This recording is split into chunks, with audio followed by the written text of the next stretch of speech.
Why do we choose to click one video over another? And why do creators like Trahan, one of YouTube's most successful creators, change their video thumbnails from this to this, and thumbnails like this to this, in the space of a few days? And it gets them millions more views. Oh wait, sorry, you can't see the difference? There you go. Even though thumbnails with a nice design make you want to watch the video, why do videos with thumbnails like this get over 35 million views each? And yes, this one has no thumbnail and it reached 107 million views within a year. So what is the real reason that you click on a video, and why do you choose one video over another? Well, there are several factors which we'll cover in this video, but if there was one word to sum it all up, it would be curiosity. There's a creator that's been blowing up on YouTube recently called Mike Shake. I mean, he's been doing well for a little while, but now he's consistently getting millions of views on every single video that he makes. And he basically puts the success of his videos down to his thumbnails. In fact, it's where all of his videos begin. In one of Mike's threads, he shared how he often starts creating videos by using ideas that have proven to do well on YouTube or outside of YouTube before. Actually, these outliers are the foundation for most big creators on YouTube, and it's why their videos perform so well, and a big reason why you get the urge to click. In another one of Mike's tweets, he explains that there are 4 factors to a clickable thumbnail.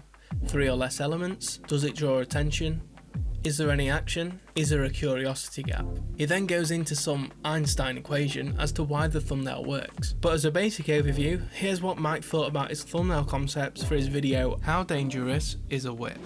Concept 1, this has 3 or less elements, it kind of draws attention, there's no movement or curiosity gap. It scores -1. Concept 2, this has 3 elements or less, it draws attention, there's movement, but there's no curiosity gap. No one's asking the question, how did this whip break the apple? Because quite a lot of people know that it's possible for a whip to break an apple.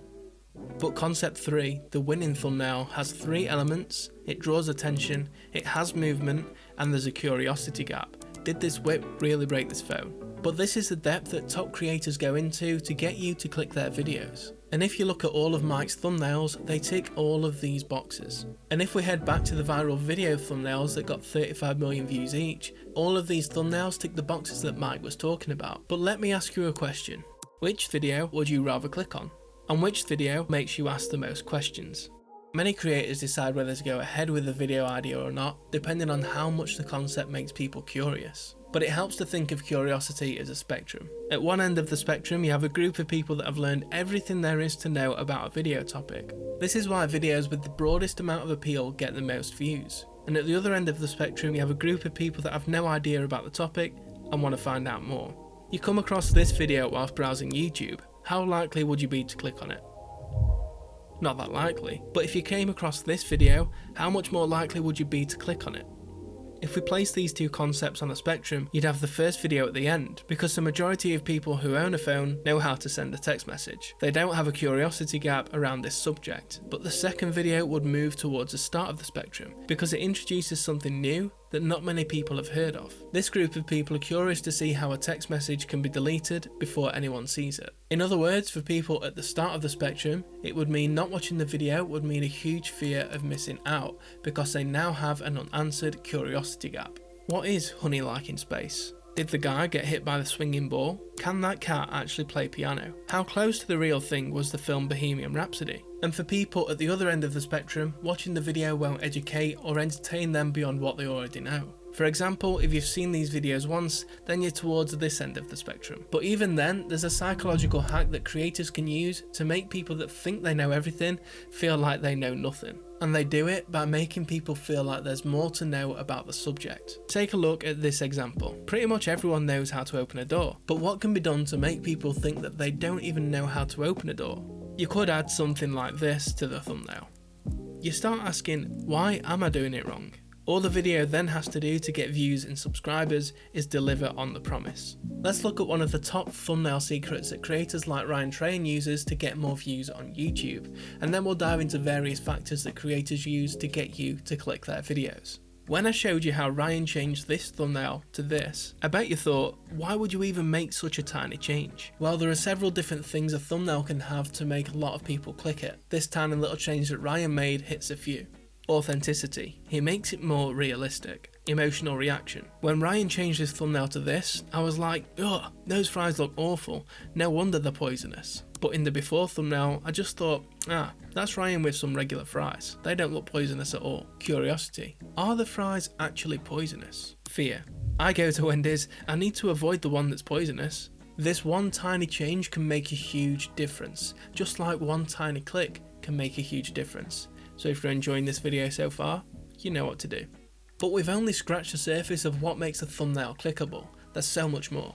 We've already seen how Ryan hits a few factors of a thumbnail that makes you click, but I want to go back to Mike Shake and take a look at some other factors that he hits. We know that Mike looks at these 4 factors. Less than 3 elements, it draws attention, it has movement, there's a curiosity gap. But his thumbnails also hit some other elements that make you click. Colour theory, there's 3 or less colours that work well together. Character elements, it has a focus. What's happening? It's clear what's going to happen in the video. First and 5, match the first frame and the first 5 seconds of the video. This confirms the click. Tell a story. Read left to right, chronologically and when reading. Most countries read words and time in this way. Keep it simple. Simplicity gets more people interested. MrBeast is a creator who's on another level when it comes to his thumbnail strategy. Here are a few factors that he hits in his thumbnails that we haven't covered already. Facial expression. It's an emotional reaction to what's happening in the thumbnail, reacting on the viewer's behalf. The background is easily recognisable. A cluttered background means confused viewers. Using something like a forest, the sea, a desert, a prison cell, a stadium or fast food chain makes the viewer have to think less before clicking to watch the video. They recognise the background. Works on different devices. These thumbnails have a lot of depth, and I can tell what's happening no matter how small the thumbnail is, and I'm drawn in by the detail, even when the thumbnail is big. Passes the glance test. I have a good idea of what's going to happen in this video within 2 seconds of looking at the thumbnail. But there was also something interesting that I found when analysing Ryan's thumbnail strategy, and it's actually very similar to MrBeast's. After analysing some thumbnail data, I've realised most creators update their thumbnails after a video goes live, and it usually happens in 3 stages. First stage is 3 concepts, second stage is winning concept and minor variations, third stage is the overall winning concept. Creators look at the real-time feedback of their thumbnails performance after 1 day, and whichever thumbnail performs the best over a day, they slightly modify it to see if it performs any better. They now have a better understanding of the type of thumbnails that their audience clicks on, so they can create more clickable thumbnails in the future. But you can go and see this for yourself. You can see exactly when a creator changes their thumbnail or title on their video. And it's actually really easy to do, because I cover the tool that does it in this thumbnail right here. Wait, this is the video, not a thumbnail. It is a video. This is a video. Go click on it, you'll love it.